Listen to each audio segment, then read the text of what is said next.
हल्ल्याचे त्याने हाणून पाडले. एक लक्षात घेतलं पाहिजे की भारतीय सैन्यातर्फे जी अधिकृत माहिती येते त्याच्यावर विश्वास ठेवला पाहिजे. युद्धाच्या वेळेला खोट्या बातम्या आणि अफवा पसरवणं बंद व्हायला पाहिजे.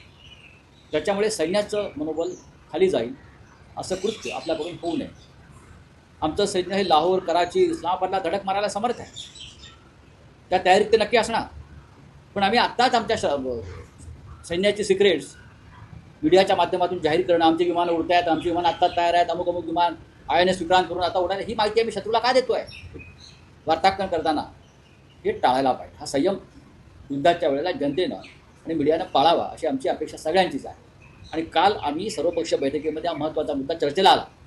फेक न्यूज, अफवा आणि प्रोपगंडा या 3 गोष्टींवरती सरकारने बंधन आणावी हे आम्ही सगळ्यांनी काल संरक्षण मंत्री आणि गृहमंत्री यांना ठासून सांगितलं. हा प्रोपगंडा करण्याचा